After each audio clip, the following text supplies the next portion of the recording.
सत्संगत हम ज्ञान से दूर हो जाते हैं। कई महात्मा ऐसे होते हैं जिनको बड़ा है कि कोई कहता है कि मुझे कुर्सी नहीं मिली, मैं संगत नहीं करूंगा, मुझे मुखी नहीं बनाया, मैं संगत नहीं करूंगा, मुझे ये नहीं करा संगत। कई महात्मा छोड़ भी देते हैं। और सागर नुकसान किसका किया? अपना नुकसान किया। इसलिए सतगुरु बाबा गुरबचन सिंह जी अपने विचारों में कहा करते थे, ये निरंकार का ज्ञान मेरा है और मैं सबको देता हूं, लेकिन जो इसकी संभाल नहीं करता है उसके पास से ज्ञान लौट के मेरे पास आ जाता है। क्योंकि सतगुरु का दिया हुआ ज्ञान है, जो इसकी संभाल नहीं करता है वो ज्ञान वापस आ जाता है। और इस ज्ञान के प्राप्ति के बाद जो जीवन होता है सत्संग, एक एक पल, एक एक सांस इतना कीमती होता है, इतना सुखदाई, इतना आनंद होता है कि जब कभी हम बैठ जाते हैं, चाहे किसी महात्मा से बात छेड़ देते हैं। कोई कभी कभी दास को कई बार घर से कई महात्मा फोन कर देते हैं, वो घंटों घंटों तक बात करते हैं, कहते महात्मा इस समय हो गया, बोला समय हो गया, मेरा आनंद तो बहुत है, इन बातों में आनंद है इसलिए आपसे बात करते हैं। तो बड़ी देर तक बात करते हैं, तो कहते हैं बड़ा मजा मिलता है आपसे बात करने का, क्योंकि ये जो रहस्य है ये किसी को नहीं पता है, सिर्फ संत ही इस भेद को जानता है, सतगुरु ही इसके भेद को जानता है। बाकी संसार ऊपर से शरीरों के संबंध में पूजा पाठ जाप ताप धन संपत्ति भूत प्रेत और जितनी वस्तु है सबका भी करता है, लेकिन इस ब्रह्म की चर्चा आप जैसा संत महात्मा सुनता है और सुनाता है, और इसमें जो आनंद मिलता है, ये राम भगवान श्री राम पैदा हुए थे, क्या उसके पहले राम नहीं थे? हमने क्यों खूंटा गाड़ लिया कि भगवान दशरथ का बेटा ही राम है, यही भगवान है? रामचरितमानस पढ़ के नहीं, इसलिए कि हमें पूर्ण सतगुरु नहीं मिला। वशिष्ठ जी ने कहा कि राम फूल के मसलने में देर है पर निराकार के ज्ञान में देर नहीं है। अष्टावक्र को राजा जनक को कह, राजन घोड़े के एक रकाब से दूसरे रकाब में पैर रखने की देर है, इतने में ही निराकार का ज्ञान हो जाता है। हमारे सतगुरु ने तलिया हिला दिया, मिल गया, समझ में आ गई कि दो तलियों का इशारा हमें समझा दिया, यही परमात्मा है जो शस्त्र से नहीं कटता है, आग से नहीं जलता, पानी से नहीं भीगता, हवा से नहीं सूखता है।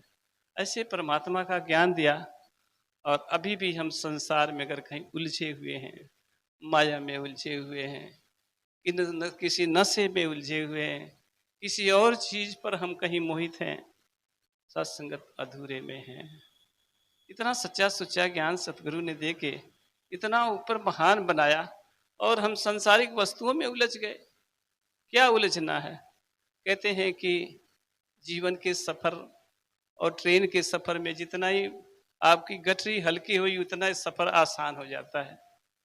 ट्रेन के सफर में और जीवन के सफर में जितनी ही गठरी कम होती है उतना ही सफर आनंद, चिंता कम होती है, और जितनी बड़ी गठर हो इससे ज्यादा चिंता होगी। इसलिए महात्मा वो साध के चलते हैं कि साईं इतना दीजिए जामे कुटुंब समाए, मैं भी भूखा ना रहूं साध न भूखा जाए। संत गठरी नहीं बांधता है, कहता है कुछ ले नहीं जाना है, सब यहीं छोड़ के जाना है, ये माया यहीं की यहीं रह जानी है, हमारे साथ नहीं जानी है, फिर क्यों गट्ठर बांधना है? इसलिए संत हमेशा इस माया से निर्लेप रहता है, सुख आए दुख आए तो इसका काम है आना जाना। सूरज उदय होता है डूब जाता है, फिर उदय होता है डूब जाता है, इसी तरह से जीवन मिलता है और जीवन चला जाता है। सभी को पता है कि जो जीवन मिला है इस जीवन को जाना है। धीरे धीरे रोज हमारे जीवन से वो घटना घटित हो रही है। हम बच्चे थे, नंगे थे, घूमते थे, मुझे नहीं पता था कि टट्टी कब रहेगी, पेशाब क्या हो रहा है, हमारा तन ढका है नहीं ढका है। लेकिन धीरे धीरे और चेतनाएं, थोड़ा बड़ा हुआ, कपड़ा पहनना सीख गया, फिर और करना सीख गया, फिर शादी ब्याह हुआ, परिवार हुआ, अब धीरे धीरे नीचे की तरफ जाने लगे और नाती पोता हो गए धीरे धीरे। अब हम ये समय तो गति से चल रहा है लेकिन हम कहीं ठहर गए, नुकसान है। क्योंकि साधु और नदी का ठहरना नुकसान है। साधु और नदी हमेशा चलते ही अच्छा लगता है। साधु अगर कहीं रुक गया, माया जकड़ लेगी, और कहीं नदी का पानी रुक गया तो उसमें कीड़े पड़ जाएंगे, बदबू देने लगा। लेकिन बहता हुआ पानी कभी गंदा नहीं होता है। इसलिए साधु अनवरत बहता रहता है, ज्ञान की गंगा में बहता रहता है।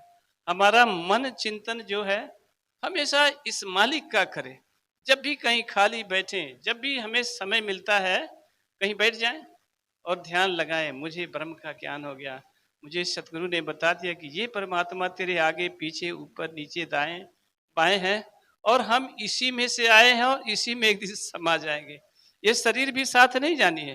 ये जो सुंदर शरीर मिली है, चाहे गोरी मिली है, काली मिली है, सुंदर मिला, सुंदर मिला है, जो कुछ मिला है सब ये लकड़ियों के साथ स्वाहा हो जाना है, इसको नहीं जाना है। तन भी तेरा नहीं है अपना, इसे छोड़ के जाना है, और तन के रिश्तों को भी काम न तेरे आना है। ये तन के रिश्ते, बेटी बेटा, जितनी चीजें हैं वो तेरे काम नहीं आना है। जब तक सांस में सांस है सब कुछ रिश्ते हैं, सांस निकल गया सारे रिश्ते खत्म हो जाते हैं। इसलिए महात्मा इस मोह माया में नहीं पड़ता है, ये मान के चलता है कि जीवन एक सफर है बंदे, तेरा कहाँ ठिकाना है, कह हरदेव कहाँ से आया कहाँ पे तुझको जाना है। शासक अपनी मंजिल याद रखता है, मंजिल मुझे जाना कहाँ है।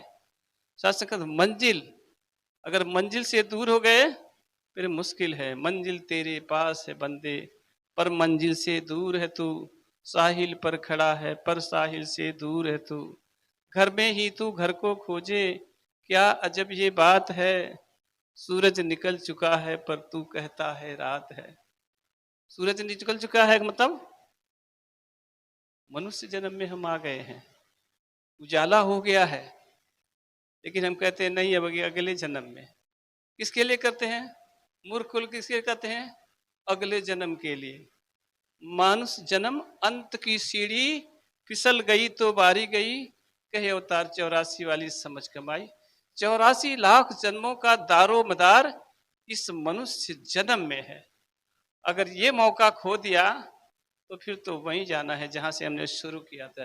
गिनती 1 से शुरू हो जाएगी, फिर अंतिम सोपान है ये। सतगुरु ने कृपा करके ये मनुष्य कबहु करि करुणा नरदेही, देत ईश बिनु भेद सुनहि।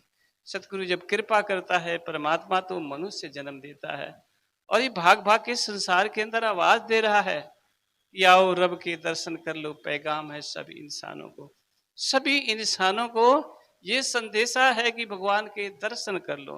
लेकिन दर्शन करने कहाँ जाते हैं? मंदिर में जाते हैं, मस्जिद में जाते हैं,